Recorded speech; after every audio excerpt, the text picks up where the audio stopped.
Okay, good morning to you all. Okay, first of all, did you know that the ocean that belongs to our country is 10 times bigger than the land area?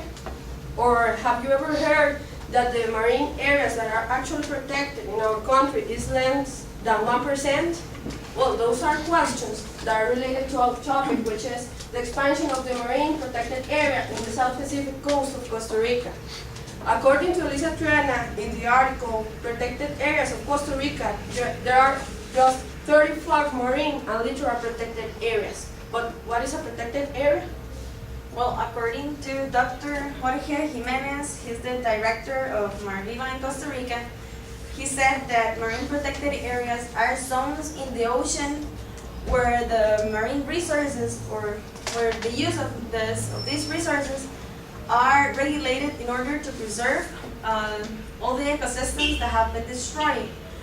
Also, these protected areas are very, very small in comparison with the size of the entire ocean, but they are essential for the preservation of life. Therefore, we strongly believe that marine protected areas in South Pacific of Costa Rica must be increased not just in number but in space, because those areas bring very benefits in terms of preservation of species, science, and tourism. Well, have you ever thought about the possibility of going to the South Pacific of our country and see just an enormous whale just in front of you? Or be able to do snorkeling and watch all the colors and the treasure that is hidden on the ocean? Well, that is about disappearing. That is why we think that the expansion of the marine protected areas in the southern Pacific of Costa Rica should be created in order to preserve many species. For example, the marine mammals. The marine mammals, according to Vida Marina, Costa Rican waters host most than 26 species from the cetacean order. Those are whales and dolphins, and 6 more different species of other mammals, for example, marine lions. Also, these cetaceans are usually immigrants because they come to Costa Rica for their reproduction, for their offspring, and even for escape from the winter. Regarding the sea turtles, have you ever heard that from 8 species in the world, we can find 4 different species in this area in the South Pacific of Costa Rica? Well, yes, there, according to the Revista Biológica Tropical, we can find the olive Ridley sea turtle, which is the Tortuga lora, the green sea turtle, which is Tortuga verde, and the leatherback sea turtle, which is Tortuga maula, and the hawksbill sea turtle, which is the Tortuga carey. However, Vida Marina stated that the population of the olive Ridley sea turtle, which is the most common turtle here in Costa Rica, has decreased 76% in the last 4 years. Also, coral reefs will gain many benefits from the expansion of this area. Why? Well, Vida Marina stated that most of coral reefs found, in the world are found in the Pacific coast of Costa Rica, and their importance lays on the diversity of ichthyophauna, which is the group of species of fish, mollusks, and crustaceans. Also, Revista Biológica Tropical said that only in this area we can find more than 177 different species. However, all these species, together with the marine mammals, the sea turtles, and the coral reefs, are, and will be very affected by many different aspects. For example, the sweeping net fishing, or the overexploitation of the marine resources. You might be thinking, but how does this affect us, people that live in the metropolitan area? Well, there's something called food chain, where the smallest creature is essential for the preservation of life, and even for us. I mean, how many of you eat tuna fish, or seafood, or even sardines in Hollywood? I think most of us. That is why, well, the extraction of these resources has to be regulated in order to preserve all this species. Now Mitzy is going to explain the other argument. Okay. In terms of scientific studies, these are really very important. Many people might believe that this represent a risk because of the huge budgets or a lot of investment or a lot of money. But however, the benefits in short and long term are immeasurable, not only for Costa Rica, but for the entire world. In terms of the generation of reports, this is crucial. According to marine ecosystems in South Pacific of Costa Rica, there are still many marine ecosystems in South Pacific that are still remain unstudied. And these studies are really important to know the appropriate coastal management, to know or to have more coordination between the institutions and the communities. And first of all, or most important, because this allows integrated solutions to those existing threats to marine ecosystems. Now, in terms of educational projects, of course, this is really, really important. Okay. According to the Marine Organization, the generation of reports, the generation of reports and the educational projects contribute to the environmental awareness of the marine resources. These educational projects are really, or there are not a lot of them. Just one that we found that is the National Program of Marine Education that is carried out by MEP, the Ministry of Public Education, and by an organization called Marviva.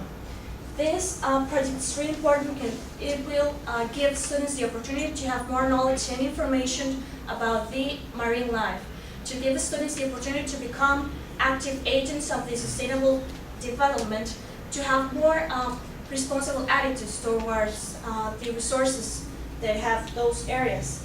And this will be thanks to the help also to the Department of Education, Health, and the Environment.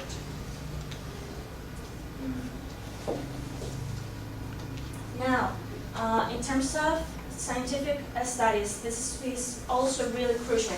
Web information, documentation, and reference will be thanks to those studies. And thanks to scientific studies, all people will have information available for them.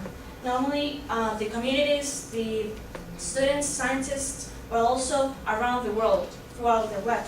And why is this so important? Well, according to the Marine Organization, this data collected will give us and communities and all people interested information about how to handle these resources, how to preserve this marine life, how to protect these areas, how to avoid illegal activities in those areas.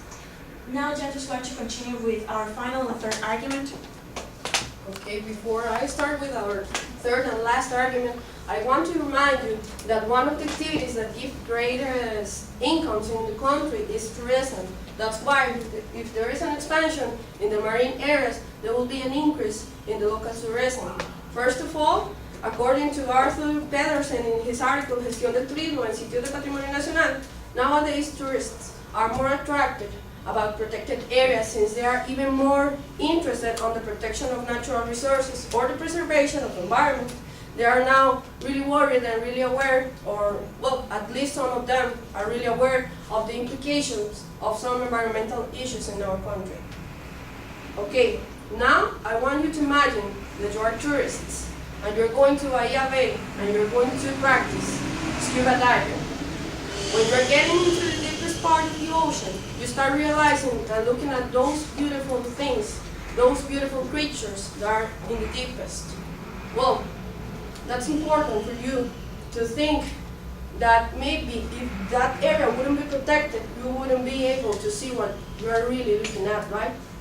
And well, according to the article called Es el Tiempo del Mar, published by the Comisión Mundial de Áreas Protegidas, some of these marine activities, such as snorkeling, scuba diving, and navigation, are really appealing for tourists. they really like and they really enjoy practicing them. Besides giving them the opportunity of appreciating nature, there are also, these activities provoke or will raise awareness about the importance of protect marine areas.